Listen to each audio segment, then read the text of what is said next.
181-mile voyage from Thompson Bowling Arena to Memorial Gym in the Music City.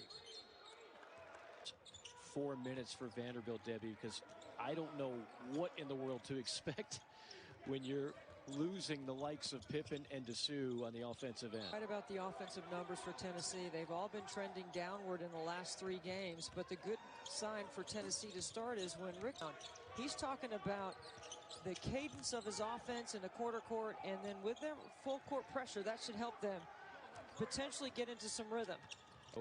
That was not an easy situation, but Rick Barnes, Texas, has elevated programs to another level. He has done the same in Knoxville.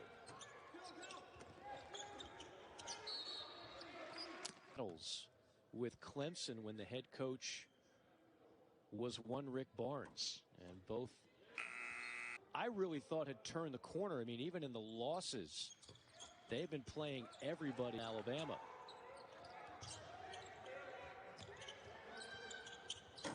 Corner 3 into Johnson. Couple of jab steps, double teamed, skip pass into the corner. That offensive foul. Mike. I did too. That's a questionable call. In games with that left wrist injury. Yesterday he did practice with, and he practiced. He's the glue guy, according to Coach Barnes. Yeah, Coach Barnes. Last year he led the team in scoring at 14 points a game, and that's not the case this year, right? He's been searching a little bit, but when he catches it in the paint, because of his work ethic, and was not scored.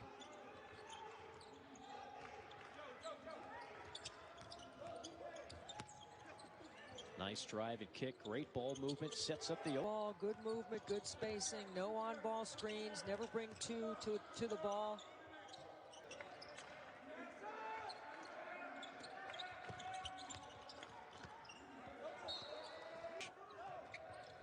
As Thomas hits another 3. Here's what I think about the NCAA tournament. And off the short corner, that's why Vescovi turned the ball over. He left his feet. For dinner last night, what restaurant you go to? Look at that hard roll by Obino. It opens up that lane. Shot clock down to 3. Gonna have to fire. Much better ball pressure. That would be part of changing the pace of the game.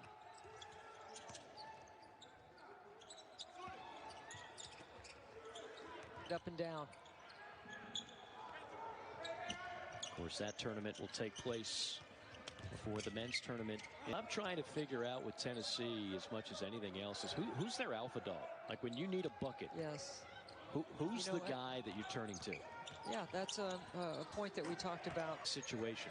Yeah, I think with the balance, I think that's something that Rick Barnes just has a good feel for. Vescovi all the way. Defensive end, but, finding some easy scoring, situational offense, the out-of-bounds plays, the after timeouts, getting to the free throw line. I like to say anybody can win the tournament. That's a nice cliche, but to win 4 or 5 games in a row is really tough. If you got the double bye, it's a huge advantage.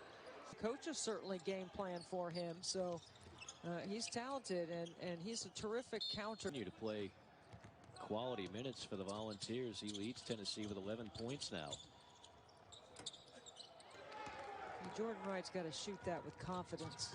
He did all the hard work to get to the front of the rim, and Tennessee doing a show for a different network, and I had been lucky enough to get home that night, midnight before the next day. They're going to have conference tournaments and the NCAA tournament this year, and I think I speak for everybody.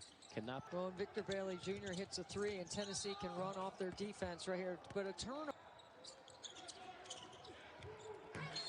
inside, and they were supposed to work it out. Gene said, "Look, Dean Smith had his videotape ready, showing all the dirty moment on." Rick Barnes was enemy number 1 in Chapel Hill, and it was that he tossed him several times.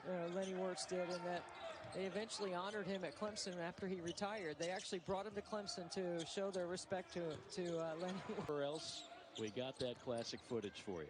Well, Rick Barnes became an instant ACC fan by everyone with Dean Smith. And it didn't take him long to take Tennessee. Flip here and there on the radar, but now Tennessee in really good shape.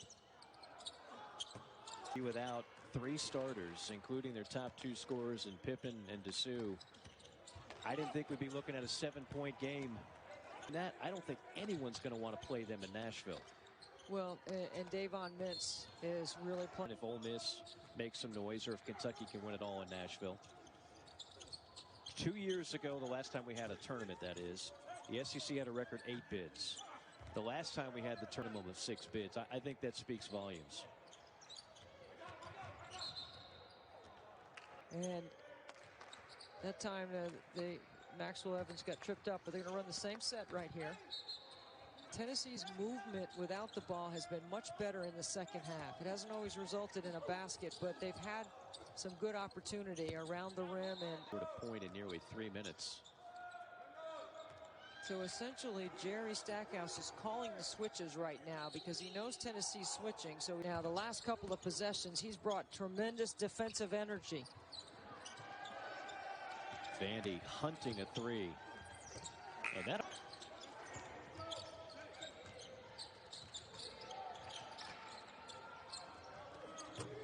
In the last 5 times Vanderbilt has lost, they've lost by 7 points or less. And they're right in this thing without 2-possession game.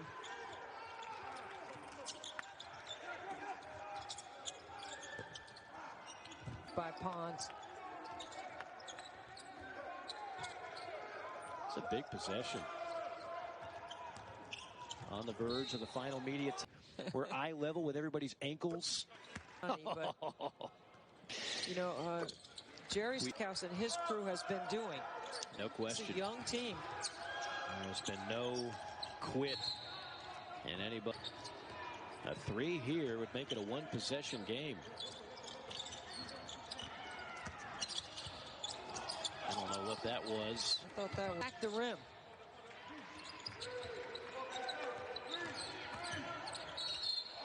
Pons.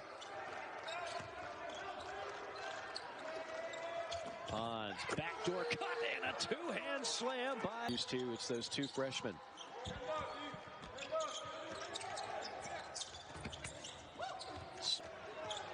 Springer on the push. Alley-oop and a missed dunk that time, and that will be a dagger.